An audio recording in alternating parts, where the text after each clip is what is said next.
Assalamualaikum warahmatullahi wabarakatuh. Jumpa lagi di channel kami Keluarga Exmut. Selamat sore ya teman-teman. Semoga teman-teman senantiasa diberikan kesehatan, senantiasa diberikan banyak keberkahan, dan semoga senantiasa dimudahkan dalam segala urusannya. Amin. Sore hari ini kami Keluarga Exmut ingin berbagi cerita tentang seputar porang tentunya. Yang sore kali ini temanya tentang katak porang ya teman-teman.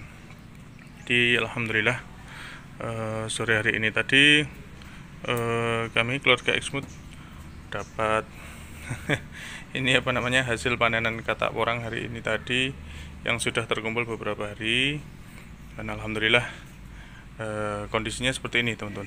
Jadi katak porang yang dorman di bulan-bulan Januari, di awal-awal Februari, kondisinya yang dari tunas-tunas pertama, katak porang pertama dorman dari pohon-pohon tunas pertama itu kondisinya rata-rata seperti ini teman-teman.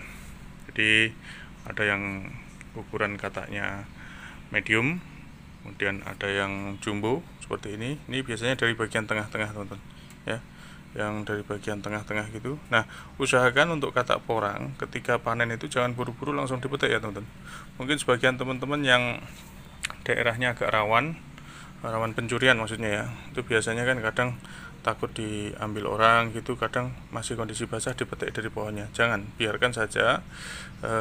Usahakan ya sering-sering aja dipantau ke lahan gitu supaya aman, tidak dicuri orang ya. Mungkin sambil kontrol tanaman porangnya, sambil sesekali ngecek kalau ada jatuhan katak porangnya, itu nanti bisa diambil, diamankan. Nah, tema sore hari ini terkait dengan porang, katak porang ini, teman-teman yang ingin menghendaki bibit, usahakan itu jangan buru-buru beli teman-teman. Kenapa jangan buru-buru beli? Karena katak porang yang dari dorman awal tahun seperti ini ya, Januari Februari, itu dia kadar airnya masih tinggi teman-teman. Kadar airnya masih tinggi sekali. Jadi biasanya porang itu yang dorman asli ya, itu biasanya susutnya antara 20-25%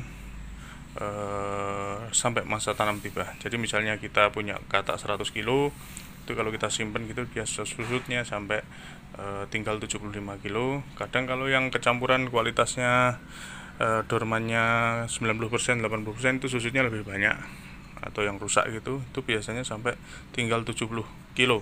Artinya susut sampai 30% teman-teman ya. Jadi kalau teman-teman yang membeli katak porang di kondisi hasil panen awal seperti ini, nanti dikhawatirkan susutnya terlalu banyak teman-teman. Satu, susutnya terlalu banyak, terus kemudian yang kedua, katak porang itu ketika disimpan di stok seperti ini masih mengalami proses seleksi teman-teman ya. Seleksi artinya apa? Ya seleksi dari yang bagus dan yang enggak bagus. Yang bagus nanti dia akan bertahan sampai masa tanam tiba.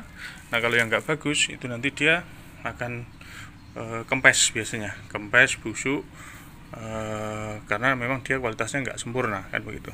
Nah, kalau kondisi baru panen seperti ini ya, bahkan yang mungkin dorman dini itu ya kelihatan bagus, sedangkan realnya nanti seperti apa sampai musim tanam tiba, apakah dia tetap bertahan bagus, itu kan kita nggak tahu yang mana yang bagus, yang mana nggak bagus. Cuma kadang namanya hasil panen dari kebun luasan yang sangat luas, itu kadang kita tidak bisa menyeleksi satu persatu.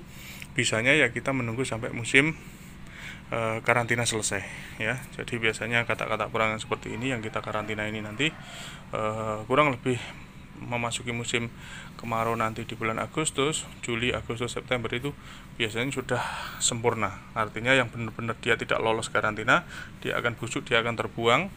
Kalau yang sudah bagus itu siap untuk ditanam, tapi kalau yang bagus dia akan terus bertahan, yang nggak bagus dia akan rusak seperti itu. Jadi kalau teman-teman yang memilih untuk beli bibit, usahakan nanti di bulan-bulan mendekati musim tanam ya, Juli, Agustus, September kayak gitu. Cuma memang harganya agak mahal dikit ya teman-teman.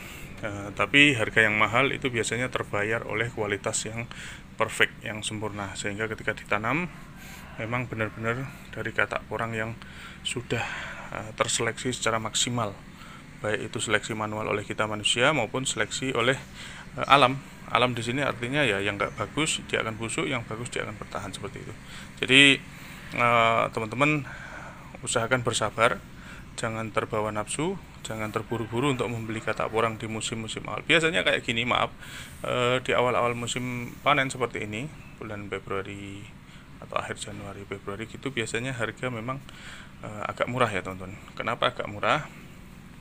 Karena memang satu tadi masih kadar airnya tinggi ya, susutnya nanti masih banyak. Kemudian yang kedua, di situ masih tercampur antara katak porang yang dorman asli dengan katak porang yang dorman prematur dengan katak porang yang petian ya. Jadi di situ nanti akan terjadi penyusutan yang sangat banyak ketika teman-teman memilih untuk membeli lebih awal seperti ini. Mungkin harganya lebih murah ya teman-teman, harga yang murah tapi resikonya juga lebih tinggi ya. Kalau pas ketemu petani langsung atau ketemu istilahnya teman-teman mungkin yang tahu di daerahnya ada pekebun yang langsung dan memang tahu teknik panennya, mungkin beli lebih awal tidak apa-apa. Tapi kalau misalnya yang belum tahu gitu, itu bisa agak bahaya. Karena bahayanya apa? Ya tadi antara katak porang yang dorman asli atau enggak itu kita tidak bisa menyeleksi 100%.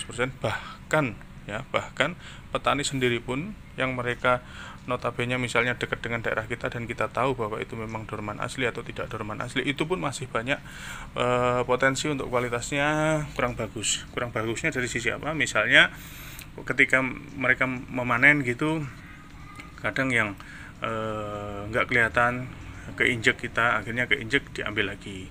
Nah, otomatis kata-kata yang terinjek dan terambil lagi itu biasanya akan mengalami rusak ya teman-teman.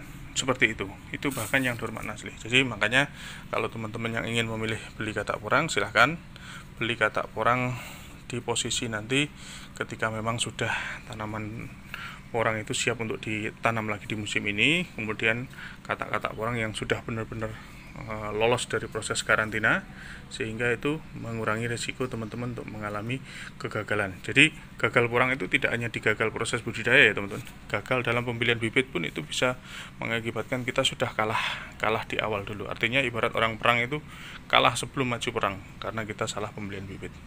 Jadi seperti itu teman-teman, bagi-bagi cerita kami di video kali ini dari keluarga Exmut.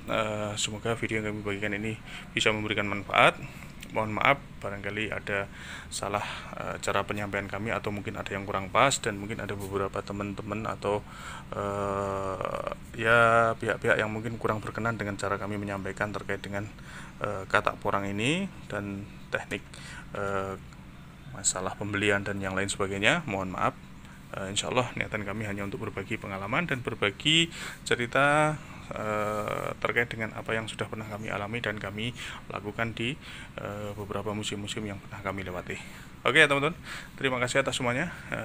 Semoga video yang kami bagikan ini bisa memberikan manfaat, dan tentunya tetap semangat teman-teman dalam berbudidaya tanaman porang dan jenis tanaman apapun, yang penting dirawat dengan maksimal sehingga hasilnya nanti bisa maksimal.